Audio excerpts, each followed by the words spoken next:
السلام علیکم. شرائط دستور سے میں ہوں عبدالقیوم صدیقی اور آپ ہیں QS کے ساتھ. میرے ساتھ آج خواجہ آصف, پاکستان مسلم لیگ نون کے سینئر رہنما, سابق وزیر دفاع اور سابق وزیر خارجہ. خواجہ صاحب کیسے ہیں؟ بڑی مہربانی, بہت شکریہ. یہ سنا ہے نون لیگ کا کوئی بیانیہ گم ہو گیا؟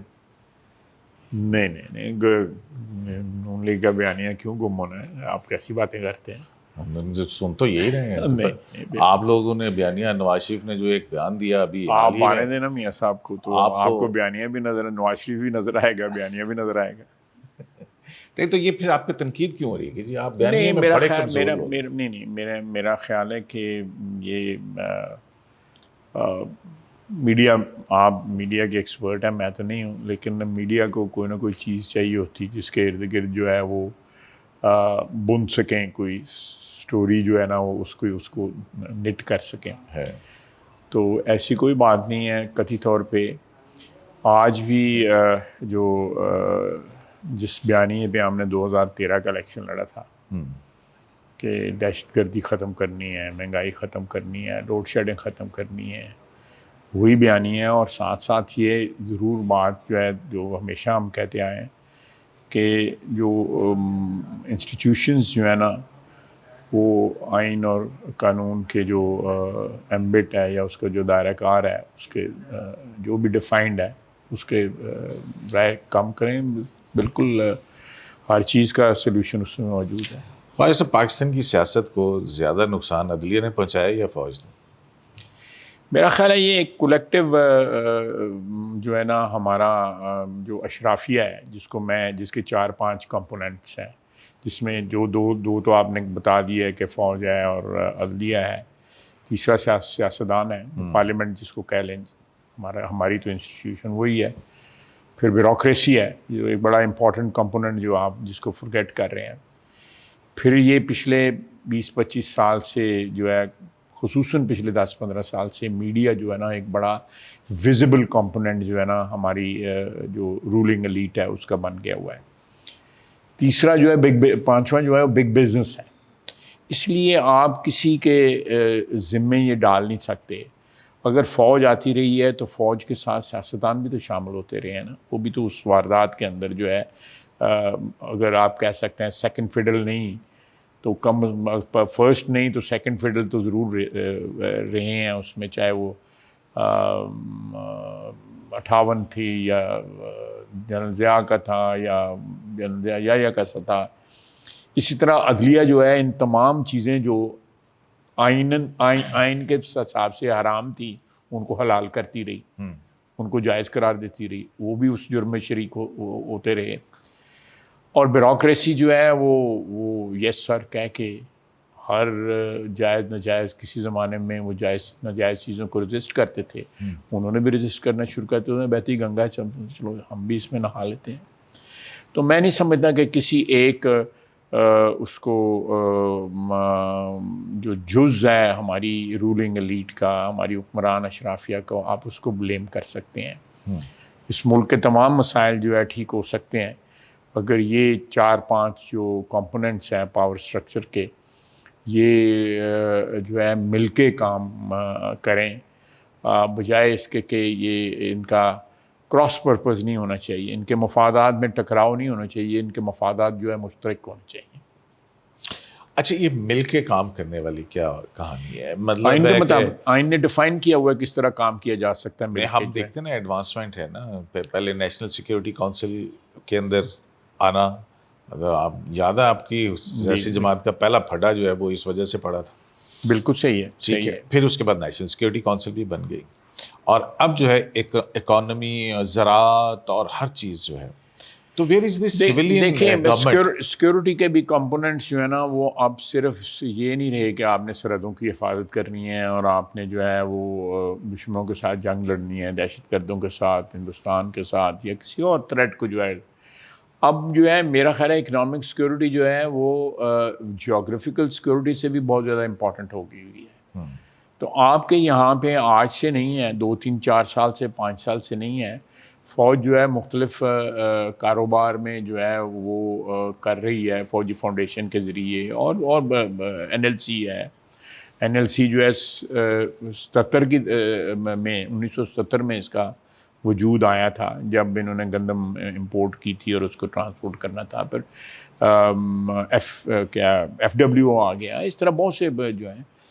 اسی طرح جو ہے آپ دیکھ لیں جو مختلف اور بھی ادارے جو ہیں وہ چاہے این جی اوز انہیں بنائی ہوئی ہیں یا فاؤنڈیشنز بنائی ہوئی ہیں, ان کے ذریعے کاروبار کر رہے ہیں. پراپرٹی کا تو ساری کاروبار کر رہے ہیں, کوئی نہیں بچا ہوا. ہمارے سینٹ نے بھی ایک سوسائٹی بنائی ہوئی ہے, نیشنل اسمبلی نے نہیں بنائی ہوئی, سینٹ نے بھی ایک سوسائٹی بنائی ہوئی ہے. تو میرا اپنا خیال ہے کہ تمام ادارے جو ہیں, جو میں پھر کہوں گا جو کمپوننٹس ہیں پاور سٹرکچر ہیں, انہوں نے اپنی حدود کو تجاوز کیا. اس تجاوز کو جو ہے آپ سمجھتے ہیں کہ انہوں نے واپس جانا ہے ان حدود کے اندر, یا ان تجاوزات کو آپ نے لمٹ کرنا ہے, کہاں ان کو لیجیٹمیٹ بنانا ہے, کہاں پہ ان کو الیجیٹمیٹ ڈکلیئر کرنا ہے. یہ جو ہے میرا اپنا خیال ہے کہ اس الیکشن کے بعد جو ہے جو حکومت آتی ہے, جو بھی سیاسی پارٹی برسر اقتدار آتی ہے, وہ ایک کنسنسس کے ذریعے, ایک ڈائلاگ کے ذریعے جو ہے یہ چیزیں جو ہے جس کی طرف آپ نے اشارہ کیا ہے ان چیزوں کو جو ہے لمٹ کرے. جو ہے یہ جو کیا کہتے ہیں ان گائیڈڈ انکروچمنٹ ہوئی ہے, اس کو آپ کی انکروچمنٹ, یہ میں ابھی مارکیٹ سے گزرا ہوں, یہاں بھی انکروچمنٹ ہے. کیونکہ یہاں سے لے کے ملک کے تمام جو بالا تر جو حد ہے یا طبقات جو ہیں وہ انکروچمنٹ, ہر جگہ انکروچمنٹ ہے. اس لیے میرا نہیں خیال یہ جسٹیفائڈ نہیں ہوگا. یہ ایک کولیکٹیو ایفرٹ اور وزڈم کے ساتھ ان پرابلمس کو آپ کو حل کرنا پڑے گا. ہم تو یہ دیکھ رہے ہیں کہ پارلیمنٹ نے اپنی اسپیس سرنڈر کر دی. ابھی تھوڑی دیر پہلے تھوڑی نہیں سرنڈر کی, ساری سرنڈر کر دی ہے. اب وہ اسپیس پارلیمنٹ کے پاس اسپیس رہی نہیں ہے. تو یہی نا پھر ذمہ دار میں یہ کہہ رہا ہوں نا, آپ قانون سازی آپ بار بار یہ کہہ رہے ہو, آپ اپنی پروگرامز میں کہتے ہو, سپریم کورٹ سے کہتے ہو کہ یہ قانون سازی یہاں پہ ہو رہی ہے. بالکل وہاں پہ ہو رہی ہے قانون سازی. جو ہم نے اپنا رائٹ جو ہے وہ ورچولی ایبڈیکیٹ کیا ہے عدلیہ کے حق میں کہ وہ قانون سازی کر لیں ہمارے بیاف کے اوپر. اور وہ جس طرح بلیٹنٹلی میں سمجھتا ہوں کہ بغیر کسی شرم اور حیا کے پچھلے کچھ ادوار کے اندر جو ہے عدلیہ نے جس طرح انٹرفیئر کیا پارلیمنٹ کی سپیس کے اندر, اور ہم نے جس طرح اس کو سرنڈر کیا ہے, میں سمجھتا ہوں کہ شرمناک بات ہے ہماری انسٹیٹیوشن کے لیے بھی اور عدلیہ کے لیے بھی. جو ہے خواجہ صاحب, آپ وزیر دفاع تھے جب جنرل عاصم منیر کی اپوائنٹمنٹ کا معاملات ہو رہے تھے.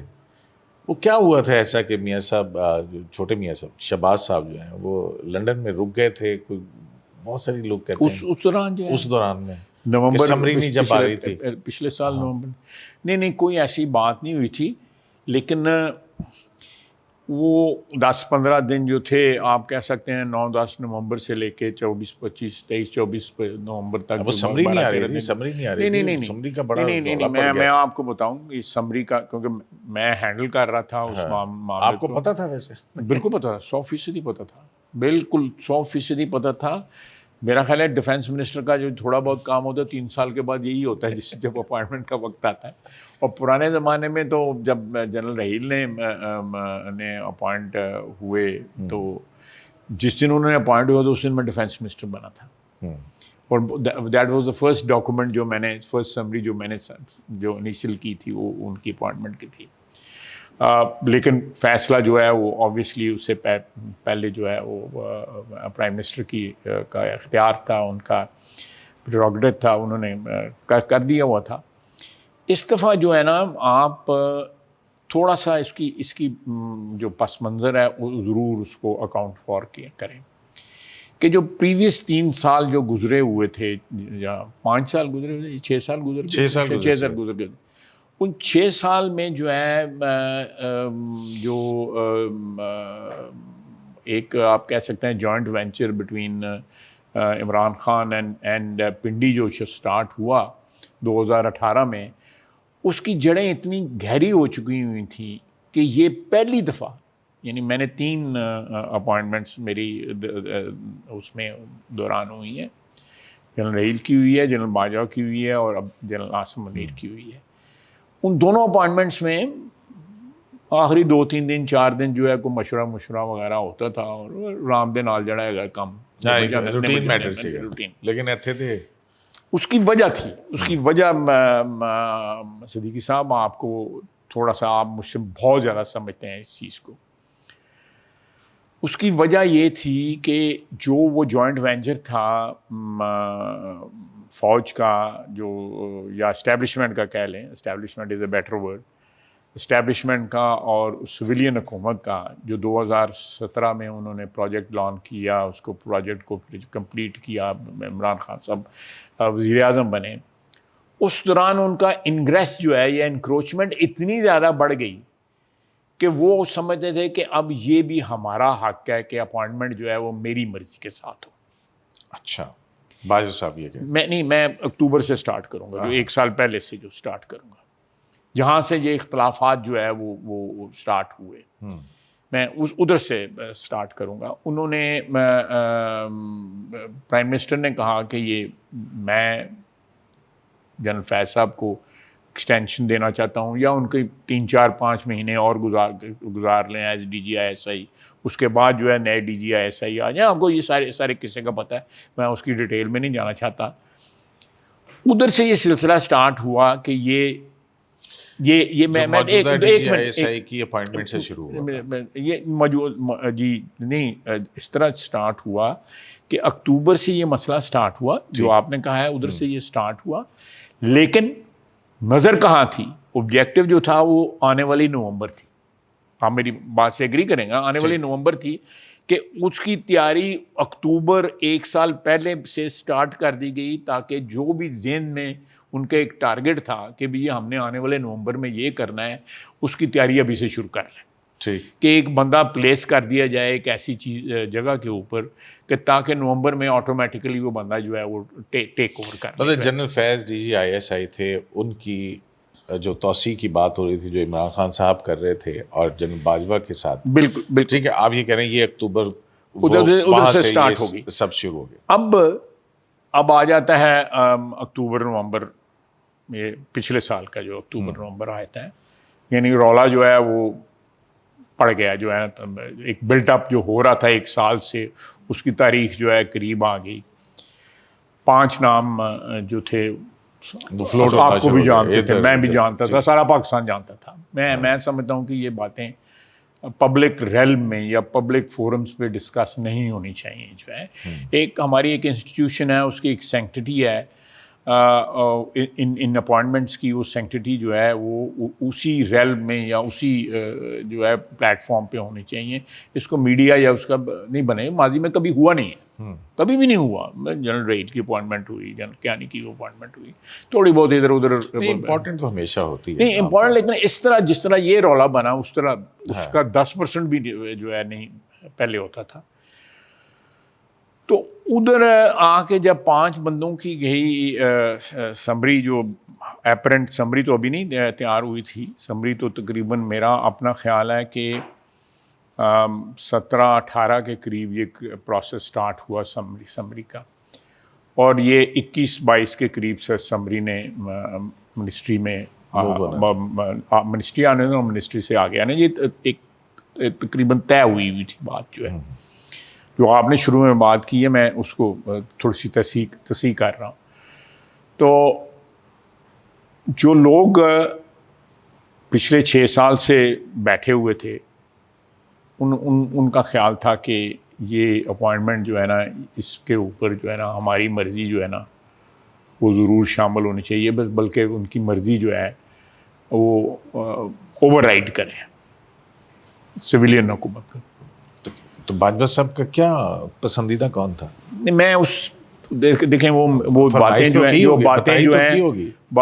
جو ہیں وہ ایک امانت ہے, ایک تاریخ کا حصہ ہے. میں ابھی ایک لمحہ پہلے میں نے کہا ہے کہ یہ چیز کی سینکٹیٹی برقرار رہنی چاہیے, تو میں اگر یہ باتیں کرنی شروع کر دوں تو اپنی بات کی نفی کروں گا. لیکن وہ اتنا میں ضرور کہوں گا کہ انہوں نے یہ سمجھا کہ میری جو رائے ہے وہ اس میں جو ہے نا وہ اس کی فوقیت ہے. جنرل فیض کو بنانا چاہتے تھے, نہیں میں اس میں کسی پہ بھی کمنٹ نہیں کروں گا، میں اچھا نہیں لگتا کیونکہ یہ میں بصیت ڈیفینس منسٹر میری ایک پوزیشن جو ہے وہ کمپرومائز ہو جاتی ہے کہ بھئی آپ ایک فارمر ڈیفینس منسٹر ہیں اور ایک چیزیں جو ہیں جو اندرون خانہ ہیں یا کانفیڈینشیل ہونی چاہیے، آپ کو پبلک فورم پہ ان کو ڈسکس کرتے ہیں. اس کی وجہ سے جو ہائٹ تھی یا جو ہائپ تھی وہ ہائپ اتنی زیادہ بلٹ اپ ہو گئی کہ ایک قسم کی ہائپ جو ہے فرینزی بن گئی کہ صبح شام راتی نیندر نہیں آ رہی ہے 2 بجے 2:30 بجے 3 بجے. لیکن میں سمجھتا ہوں کہ الٹیمیٹلی ایک چیز ایسی پرویل ہوئی جو 100% میرٹ پہ تھی. جنرل عاصم کا نمبر 1 پہ نام تھا، نمبر 2 کے اوپر نام موجودہ جوائنٹ چیف آف اسٹاف جو ہیں ان کا تھا سائر شمشاد صاحب کا. سینیریٹی پرنسپل کو اڈھیر کیا گیا. جو میں سمجھتا ہوں کہ ماضی کے اندر جو 5 نام آتے تھے اس میں سے کبھی 4تھے نمبر کا اپوائنٹ ہو جاتا تھا، کبھی 3رے نمبر کا اپوائنٹ ہو جاتا تھا، کبھی بعض اوقات 7ویں نمبر کا بھی اپوائنٹ ہوا ہے. میرا جنرل ضیاء صاحب جو تھے وہ 7ویں نمبر پہ تھے. تو میں سمجھتا ہوں یہ ایک ایسی پریسیڈنس ہے کہ جس کو فالو کرنا چاہیے. اور ان مخدوش حالات میں جب ہمارے پاس بڑی تھن قسم کی میجورٹی تھی، ہماری گورنمنٹ کے متعلق ہر وقت خدشہ رہتا تھا اون گئی، تو اس وقت میں اس چیز کو مینٹین کرنا. اور جب جو آرمی چیف نے 6 سال گزارے ہوں اور پوری طرح انٹرینچڈ ہو وہ اپنی پوزیشن کے اندر، اور اس کی خواہش جو ہے وہ ہو سکتا ہے آپ کے ساتھ نہ ملتی ہو، تو پھر یہ بڑا ایک نازک مرحلہ تھا جس کو ہم نے اس وقت کراس کیا. اور الٹیمیٹلی فوج کی جو اس وقت قیادت تھی اور سویلین قیادت تھی ان میں کنسنسس کریٹ ہوا اور میرٹ جو ہے مینٹین کر رہا. تو شہباز صاحب کو کووڈ کیوں ہو گیا تھا اس عرصے میں؟ بالکل آئسولیٹڈ، لیکن ہی واز ان کانٹیکٹ. ہم ان کو مل بھی رہے تھے، تھوڑا سا ڈسٹینس مینٹین نہیں. میرا خیال ہے وہ دن میں میرے ساتھ اور 1-2 اور جو دوست انوالو تھے اس مسئلے کے اندر، ان کے ساتھ جو ہے دن میں 20-25 دفعہ جو ہے وہ رابطہ ان کا ہوتا تھا، گفتگو ہوتی تھی. بلکہ وہ ماسک پہن کے گلوز پہن کے. اچھا یہ بتائیں کہ جو قانونی پوزیشن ہے میاں صاحب کی، اس میں تو ظاہر ہے کوئی ایک کیس العزیزیہ جو اس کے اندر کنوکشن ہے، ایک میں سسپینڈ ہوئی ہے، وہ جیل سے یا نیب کی کسٹڈی سے پھر وہ ہاسپٹل میں گئے تھے جہاں پہ پلیٹلیٹس کا ایشو ہوا، اور پھر اس کے بعد وہ ایک جوڈیشل آرڈر کے ذریعے پائے گئے. اب جب وہ واپس آتے ہیں، آپ کیونکہ وکیل بھی ہیں، آپ نے بڑی پٹیشنیں کی ہوئی ہیں افتخار چودھری صاحب کے دور کے اندر، پہلے یہ اس پہ بھی بات میں آتے ہیں.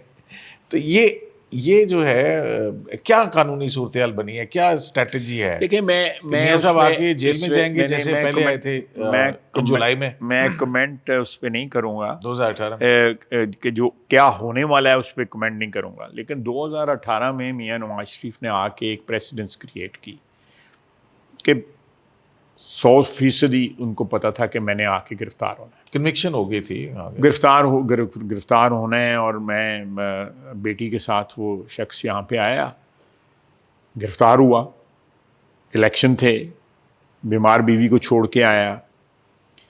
اس نے جو کال تھی اس کی ایک لیڈر کی حیثیت سے اس کال کو جو ہے لبیک کہا. ایک جو ڈیمانڈ تھی اس کے سیاسی کیریئر کی یا اس سیاسی جو اس کی ذمہ داریاں تھیں اس کو کہا. اور جس پبلک نے اس کو 3 دفعہ وزیر اعظم بنایا ہوا تھا، اس پبلک نے اس کے دانست میں اور میری دانست میں اور ہماری ساری پارٹی کی دانست میں یہ تھا کہ اس کے آنے سے جو ہے وہ ایک ذمہ داری ہے جو ان کی پوری ہوگی. اور انہوں نے ذمہ داری پوری کی. اور یہ بہت بڑی بات ہے کہ شور شاٹ تھے کہ میں نے گرفتار ہونا ہے، شور شاٹ تھے مریم نے کو بھی انہوں نے گرفتار کر لینا ہے. اور بیوی کو پتہ نہیں تھا کہ وہ زندہ رہیں گی یا نہیں رہیں. وہ قید میں تھے اور بیوی جو ہے چل بسی. اس صورتحال میں میں سمجھتا ہوں ایک بہت بڑا یہ ایک سٹیپ جو تھا انہوں نے لیا، اور اس کے لیے انہوں نے بھی بھگتی، بیٹی نے بھی بھگتی، باقی اہل خانہ نے بھی بھگتی. اس صورت حال کو اگر آپ مد نظر رکھیں تو میں سمجھتا ہوں کہ یہ تھریشولڈ جو ہے، یہ دہلیز جو ہے میاں نواز شریف کراس کر چکا ہوا ہے پہلے. تو اس لیے کسی کو شک نہیں ہونا چاہیے کہ میاں صاحب اس سے ڈر کے جو ہے وہاں پہ بیٹھ جائے گا. اگر یہ چیز قانوناً کو لازم ہوئی تو یہ تھریشولڈ پھر کراس کرے گا انشاءاللہ تعالی. مجھے قانونی جو ہے حالات کا نہیں پتہ، میں کمنٹ بھی نہیں کرنا چاہوں گا، کیونکہ اس کی وجہ یہ ہے کہ آپ کا کچھ مختلف نقطہ نظر ہو سکتا ہے، میرا مختلف ہو سکتا ہے، ہمارے جو وکلاء ہیں ان تو کی مطلب آپ یہ کہتے ہیں کہ اگر قانونی طور پہ کوئی آپشن نہ ہوا کہ نواز شریف جیل میں جا کے اور پھر اپنی قانونی جنگ لڑیں تو پھر وہ جیل میں جائیں گے؟ نواز شریف آ رہا ہے اور قانون کا وہ سامنا بالکل 100% وہ کرے گا. قانون جو ہے اگر جو اس وقت قانون تھا 2018 میں آیا، اس کو پتہ تھا کہ یہ میرے اگینسٹ لوڈڈ ہے، وہ پھر بھی آیا. اس وقت ہمیں جو ہے عدلیہ سے جو ہے انصاف کی توقع ہے، وہ آ رہا ہے. اس کی جو بھی ہرڈلز ہوں گے یا جو بھی آبسٹرکشنز ہوں گی وہ کراس کر انشاءاللہ تعالیٰ وہ ضرور کرے گا. اچھا خواجہ صاحب، اگر نواز شریف صاحب اور شہباز شریف صاحب کے اندر دونوں کینڈیڈیٹ ہوں اور آپ نے ووٹ دینا ہو، کس کو دیں گے؟ میں نواز شریف کو دوں گا 100%. ایک شک شبہ کی گنجائش ہی کوئی. شہباز صاحب تو پرائم منسٹر نہیں، شہباز صاحب پرائم منسٹر ہے، نواز شریف میرا لیڈر ہے. کوئی گنجائش تو نہیں نا، میں نواز شریف کا نہ آیا تھا پھر تو کوئی گنجائش نہیں رہتی. اچھا ایک بات جو ہے نا بڑی تنقید کرتے ہیں کہ شہباز شریف کا جو بیانیہ ہے یا شہباز شریف صاحب کی جو حکومت تھی یا جو وہ ان کے جب بھی ہوتا ہے ان کا ایک طرف جھکاؤ ذرا وہ زیادہ ہے. اب آپ اسٹیبلشمنٹ کی بات کر رہے ہیں، میں کھول دیتا ہوں. تو وہ اس کو چھپاتے بھی نہیں ہیں. اور میڈیا میں اتنی دنیا بیٹھی تھی جو جس دن ناشتہ انہوں نے کرایا، انہوں نے کہا میں ان کی آنکھ کا تارا ہوں. تو اگلی مرتبہ بھی آنکھ کا تارا وہی ہے یا تارا بدل جانا؟ میری مطلب میں اس کی انٹرپریٹیشن کر دیتا ہوں. جو انہوں نے بات کی میں اس کو انٹرپریٹ کرتا ہوں. میرا وہ پارٹی کا صدر ہے، میرا بھائی ہے، لیڈر ہے. میں انٹرپریٹ کر وہ آج سے نہیں، پچھلے 30-35 سال سے سیاست میں جو ہے فوج کے ساتھ جو ہے کنفرنٹیشن نہیں کرا سکتے. اس کا خیال ہے کہ ان کے ساتھ مل کے جو ہے حکمرانی کی جا سکتی ہے اور الٹیمیٹلی اس کے نتیجے میں فوج جو ہے اپنے حدود میں واپس جا سکتی ہے. دھکے دے کے ان کو واپس نہیں بھیجا جا سکتا یا کنفرنٹیشن کے ساتھ نہیں بھیجا جا سکتا. اور میں نے شروع میں آپ کے ادھر کہا ہے کہ یہ تمام تر میں ویسے ود آل ڈیو ریسپیکٹ میں بیوروکریسی کا میں بہت سے لوگوں کا بہت احترام کرتا ہوں، لیکن میری عمر بھی ہے، میرا ایکسپیرینس بھی ہے، سیاست کا ایکسپوجر جو ہے. میں نے آنکھ کھولی ایک گھرانے میں جو میری 74 سال عمر ہے. میرے والد، میں 3 سال کا تھا، میرے والد صاحب جب اسمبلی کے ممبر بنے 1951 میں. 49 کی میری پیدائش ہے، 51 میں پہلا الیکشن انہوں نے جیتا. تو اس لیے سیاست میں جو بھی میں نے آبزرو کیا ہے کہ یہ جو آپ بات کر رہے ہیں، پہلے بھی آپ نے بات کی ہے، ابھی پھر بات کی ہے، یہ گنجل جو پڑے ہوئے ہیں نا، آپ کتنے صبر کے ساتھ جو ہے آپ ڈور کے گنجل کھولتے ہیں. اس بڑا صبر آزما ہوتا ہے، آدھا گھنٹہ لگ جاتا ہے، پونا گھنٹہ لگ جاتا ہے، لیکن آپ کھولتے ہیں. تو یہ جو گنجل پڑے ہیں 75 سال کے، اس کو بڑا صبر آزما ہے، اس کو آپ کو کھولنا پڑے گا. اور یہ آپ اکیلے، آپ صدیقی صاحب یا خایا اسد جو ہے وہ اکیلے نہیں کھول سکتا. یہ جس طرح میں نے 4-5 نام لیے ہیں، یہ مل کے کھولیں. یہ ہمارا ملک ہے، ان انسٹیٹیوشنز کا ملک ہے. ان انسٹیٹیوشنز نے یا ان جو کمپوننٹس ہیں اقتدار کے یا پاور سٹرکچر کے، انہوں نے بہت کچھ دیا ہے. دیکھنا میری کیا اوقات ہے، مجھے اپنی اوقات پتہ ہے. آپ نے ابھی کہا کہ میں فارن منسٹر بھی رہا ہوں، ڈیفینس منسٹر بھی رہا ہوں، میں پاور منسٹر بھی رہا ہوں، پیٹرولیم منسٹر بھی رہا ہوں، واٹر منسٹر بھی رہا ہوں، پرائیویٹائزیشن کا.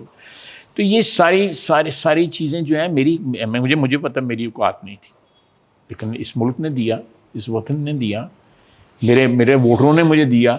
تو یہ ہر بندے کو یہ احساس ہونا چاہیے کہ یہ میری ورثہ نہیں ہے، یہ میری وراثت نہیں ہے. بیوروکریسی کو بھی یہ احساس ہونا چاہیے. آپ دیکھیں ہر بندہ پارلیمنٹیرینز کو گالیاں دیتا ہے، سب سے زیادہ گالیاں پڑتی ہیں نا ہمیں جو ہے. نہیں تو پارلیمنٹیرینز کرتے ہی ایسے کوئی جائز کوئی ناجائز بھی. میں مثلا 1,68,000 ہماری تنخواہ ہے. بجلی کا بل میں کل دیا، میں نے بجلی کا بل ہم خود دیتے ہیں، پانی کا بل ہم خود دیتے ہیں،